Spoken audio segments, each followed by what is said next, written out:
tous et ravi de vous retrouver pour un nouvel épisode du Club Culture Data. Cette fois-ci, on va déjeuner avec Alexandre Knight. Il est Chief Data Officer d'Aesio Mutuel. Bonjour Alexandre.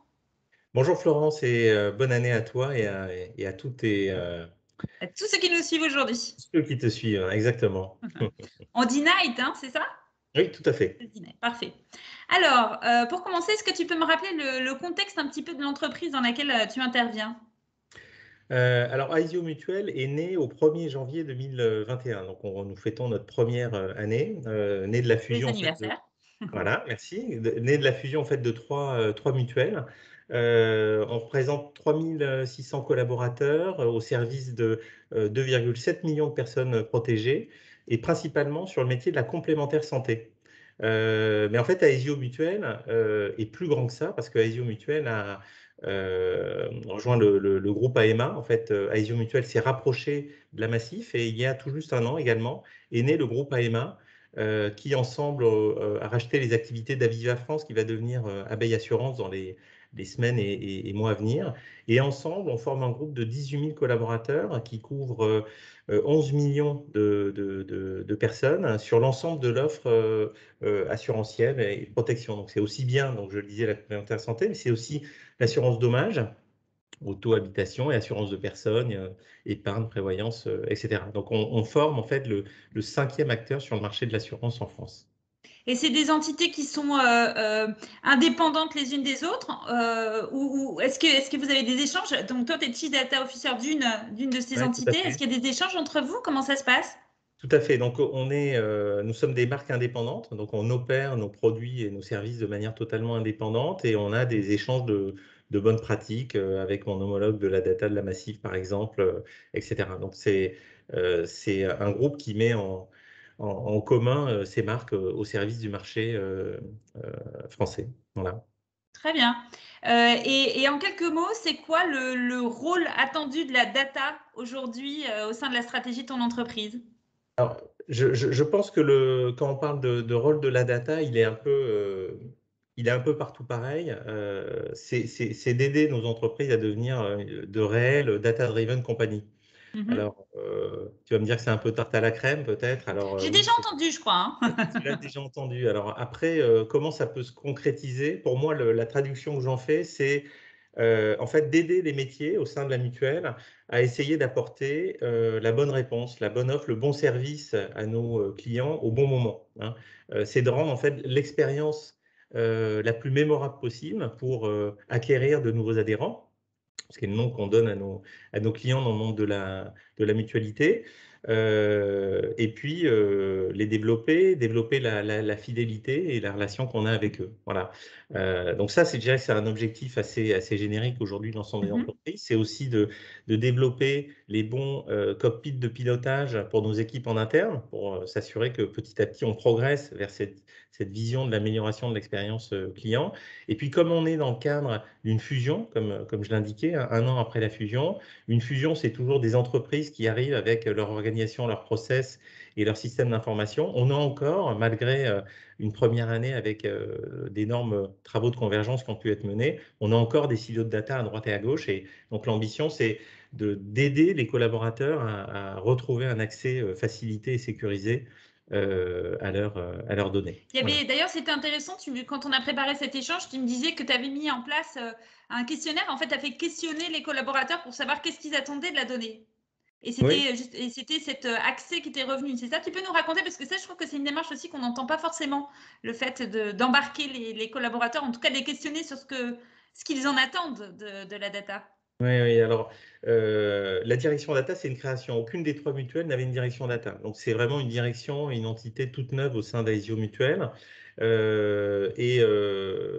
Pour moi, toute création d'activité nouvelle se fait en trois temps. Le premier temps, c'est la mise en place des équipes, mais aussi la compréhension des besoins métiers. Donc, c'est des entretiens qu'on a menés avec l'ensemble des directions métiers pour comprendre un petit peu leurs besoins, leurs pain points et savoir comment les adresser. Et comme tu le dis, c'est vrai que le premier sujet qui est revenu très rapidement, c'est comment j'accède à de la donnée, sachant que quand tu as trois environnements, trois mutuelles différentes, à chaque fois se poser la question, mais telle donnée, elle est dans quel environnement et où est-ce que je vais? Voilà.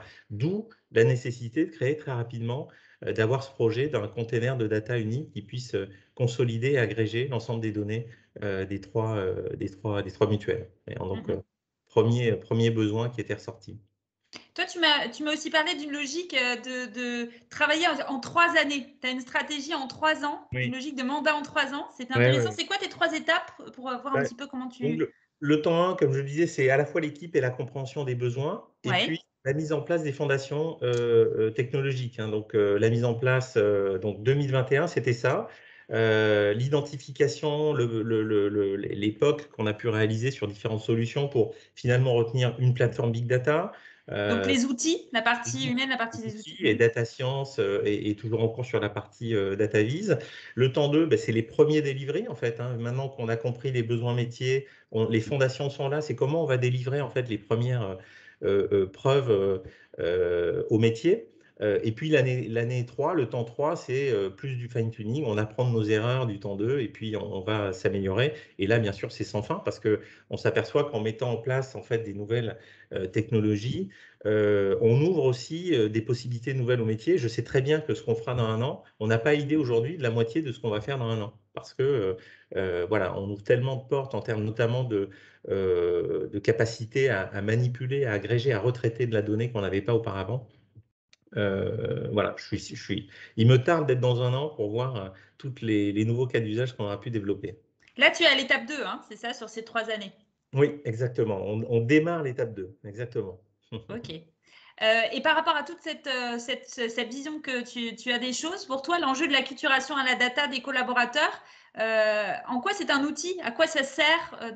Comment tu le positionnes par rapport à ta vision globale? Alors, je dirais que dans la partie, le sujet de l'acculturation, c'est, et on a tous ça en tête, hein, c'est comment j'arrive à collecter plus de données et avoir une donnée toujours à jour. Donc, c'est que l'ensemble des collaborateurs, que ce soit des commerciaux, des gestionnaires et des personnels en interne, soient vraiment éclairés sur l'intérêt de collecter de la donnée et de l'avoir à jour, que ce soit des données et dans la relation qu'on a avec des prospects, avec des adhérents, mais aussi des distributeurs, des partenaires et des fournisseurs. Donc ça, c'est un enjeu global et c'est un enjeu au temps long parce que avant d'être capable d'expliquer ça à mon partenaire, à mon adhérent, il faut que moi-même j'en ai compris le sens, donc ça prend beaucoup de temps.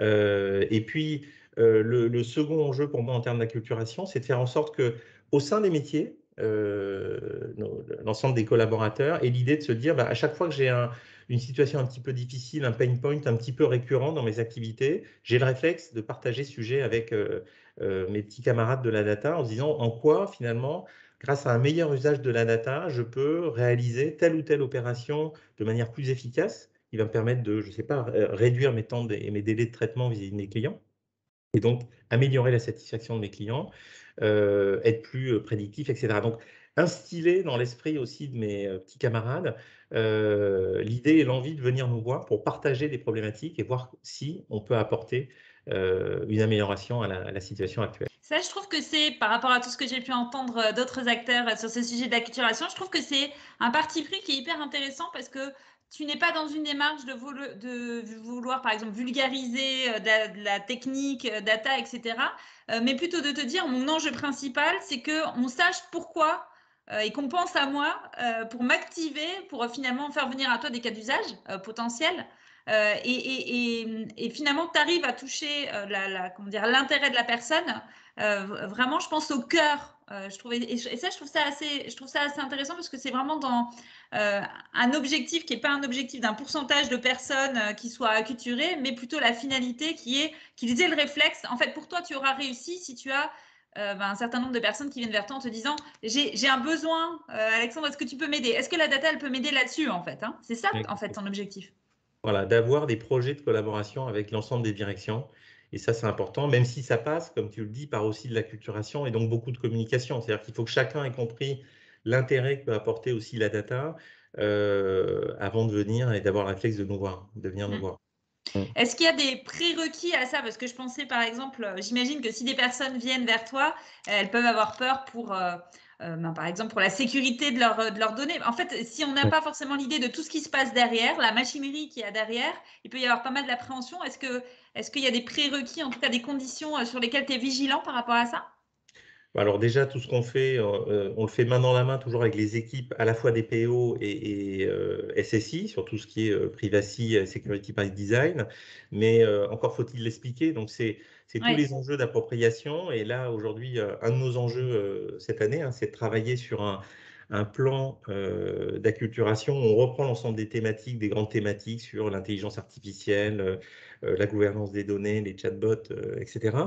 Et où on est en train d'identifier différents supports et canaux, alors que ce soit des articles sur l'intranet, des webinars, impliquer des personnes en interne, des experts de la data ou des gens du métier pour voir comment eux, ils utilisent en fait ces nouvelles capacités-là, mais aussi des experts externes qui puissent venir éveiller les consciences et prêcher la bonne parole autour de la data en interne. Donc ça, on travaille dessus avec la communication, également avec l'équipe RSE, hein, puisque c'est des sujets aussi de plus en plus importants autour de la donnée.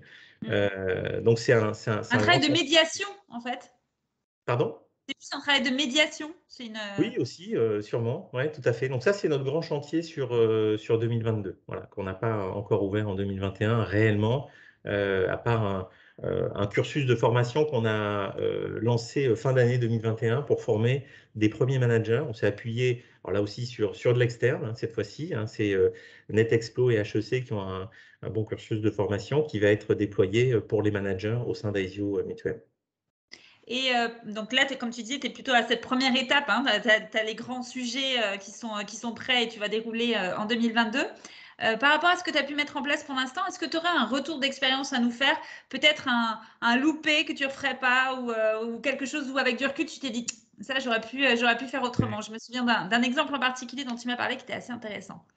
Oui, oui, c'est ne pas communiquer trop tôt. C'est-à-dire que dans les choix des solutions techniques qu'on a sélectionnées, on a choisi une plateforme Big Data qui s'appelle Snowflake, qui je pense est une des meilleures du marché aujourd'hui et qui est en mode SaaS et on est en paiement à l'usage. Donc le paiement à l'usage, par rapport à un monde traditionnellement où on investit très lourdement sur des infrastructures pour 3 ou 5 ans et qu'on les utilise ou pas, on a des coûts fixes, à un monde complètement en fait variable où on paie à l'usage, je me suis rendu compte que dans certains esprits, ça avait pu éveiller des inquiétudes en disant ouh là là, mais il faut faire attention, si je consomme trop de computing l'année prochaine, ça va peut-être me coûter trop cher. Alors que, en fait, moi, je suis dans une étape où je veux justement libérer la créativité, avoir le plus de cas d'usage possible pour ensuite, bien sûr, on aura à piloter. On est dans un monde financier et très réaliste et on a des contraintes budgétaires, mais là, c'est un petit loupé parce que finalement, j'ai suscité des craintes qui n'ont pas lieu d'être en cette phase d'histoire. Donc, le temps des horloges, c'est très important à respecter. Ça, je trouve, c'est un vrai retour d'expérience qui pourra servir à d'autres personnes qui nous écoutent à se dire, OK, parce qu'en plus, on a tellement envie enfin, c'est tellement légitime d'avoir envie de partager et de communiquer sur ses atouts. Enfin, on a vraiment l'impression que c'est un atout et tu as raison, Tout à fait. c'est ce qui fait aussi l'un des vrais intérêts de cet outil. Mais du fait, c'est vrai que ça peut des fois, on peut pas forcément anticiper toutes les conséquences que ça peut avoir dans l'esprit des personnes qu'on a envie d'embarquer dans l'aventure. Exactement. Pour terminer, si tu avais une question à poser à d'autres pairs là, qui nous écoutent, une question, un retour d'expérience sur un sujet en particulier qui pourrait être utile, est-ce qu'il y en a un en particulier auquel tu penserais? Je ne sais pas en particulier. Par contre, apprendre des erreurs, je trouve que c'est toujours plus facile d'apprendre des erreurs des autres que de ce qui a fonctionné. Parce que ce qui a fonctionné, je ne connais pas le contexte dans lequel ils sont, les moyens qu'ils ont pu mettre que je n'ai peut-être pas, etc. Les erreurs, c'est peut-être plus facile. Donc, oui, échanger et partager, Des bien preneurs comprendre ouais, des les, fails, les voilà, fails. les fails, toutes les fausses trappes, voilà, ça me semble important pour nous éviter, moi et toute mon équipe, voilà, de réinventer la roue sur des choses qui de toute façon ne marchent pas. Voilà. Et c'est pour ça d'ailleurs que tu as pris, je pense que tu as eu aussi l'audace et l'humilité de nous partager ton fail là, toi, ce qui est chouette. Oui, oui, oui. C'est vrai. Hein. Merci beaucoup, Alexandrin, pour ton partage Merci d'expérience. Florence. C'était super intéressant. On te souhaite tout le meilleur Merci. pour toi et pour ton équipe dans la mise en place de ces projets-là. On sent ça bouillonne en termes d'acculturation de la data des collaborateurs. Et puis, on reste connecté. OK, parfait. À très À bientôt. bientôt. Au revoir. Au revoir.